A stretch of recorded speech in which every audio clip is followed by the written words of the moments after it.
watched a video about industrial gas affecting too many industries like AI or like MRI and computing industries. And when I watched the video, I could have the keywords only, like such as helium gas, MRI and AI, something like that.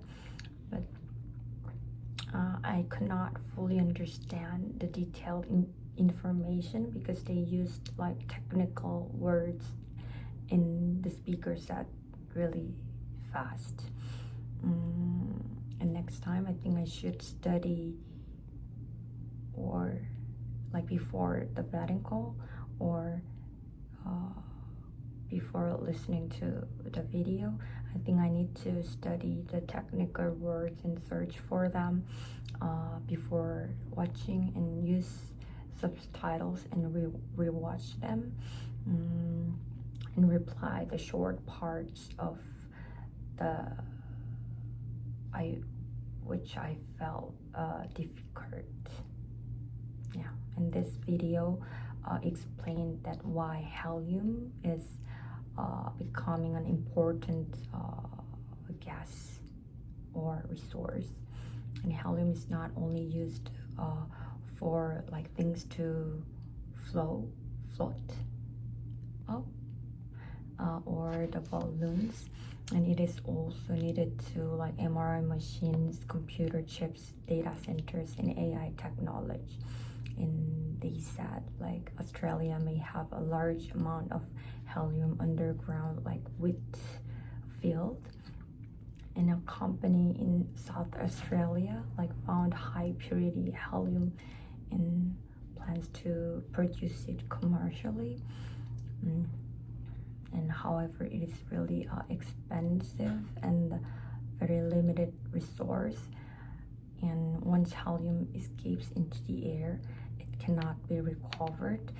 Therefore, they said like Australia should recover and use helium as less as they can in MRI, something like that, while the companies can develop technology that uses less helium to keep them longer.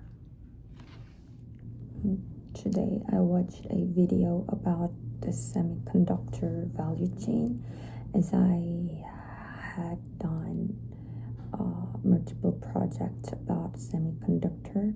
I had some understandings on it, and the video said the detailed value chains to make the semiconductor. And when I first watched the video, I could understand like 70% of it, and I rewatched it again and I could understand like 90% of the video, as I knew some companies in the semiconductor value chain, and it mentioned the companies of each value chain. So I will explain about the video. And so semiconductor is a computer chip, which are really tiny little parts inside of the phones, computers, cars, and robots, something like that. And they're really small, but many companies have to work together to make one chip. So first, someone has to draw the designs of the chip on a computer, and they make a really detailed map to show how electricity will move inside the chip. So they need to draw the way it moves. The companies are like NVIDIA, AMD, and Qualcomm to design the chips. And next, the design goes to the making part. So they make the chip in a very, very clean factory, which is called a fab, and they use a round piece of silicon called a wafer, and use special light to make the really tiny patterns. And there are companies called TSMC to make the chips, and this TSMC is the are having are making most of the chips these days. And then we need to check the chips to test it works well. So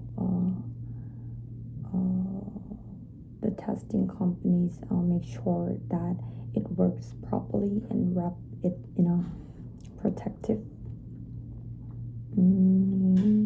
uses, like wrapping a small present, something like that. And companies are like Amcor and ASE do this process. And there are also other companies which we know well, like Apple and Tesla. They put the well-made chips inside the phones, computers, and cars.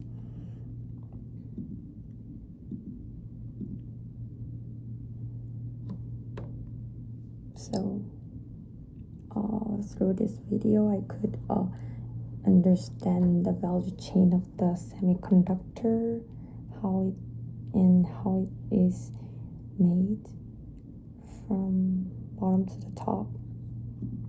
Well, last video was much easier to transcribe than other videos because it did not use many difficult words, so I could understand like almost everything, like 95% of it. And this video was about like how to start on FMCG business.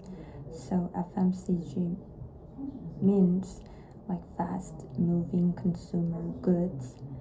So it sounds like a big and difficult name, but it simply means that the things people buy often and use often and quickly every day. So for example, like snacks, milk, juice or fruits, shampoo, toothpaste, and like toilet paper, like all these things are is FMCG products. So the video was about like how to start these kinds of FMCG business. So before starting a business, is that like we need to look around, like we should ask, so what do people like to buy, what do they need, in what stores. And we also should see that what shops or stores are already selling and not selling as well. The next one is like what to choose what to sell. So maybe we can choose like cookies, juice, or shampoos to sell. And the third is to making a plan. So the plan will say that you will sell, like who will buy it, and how you will tell people about it, like about this product you want to sell, and how to bring that stuff to your store. And the fourth step was you need to get the helpers to make your products, so you can sell it at the offline shops, online, or through other stores. So you need to get some truck or vehicle that can take your products to the customers. So this video set the like steps to choose the product, to how to sell and deliver to the customers.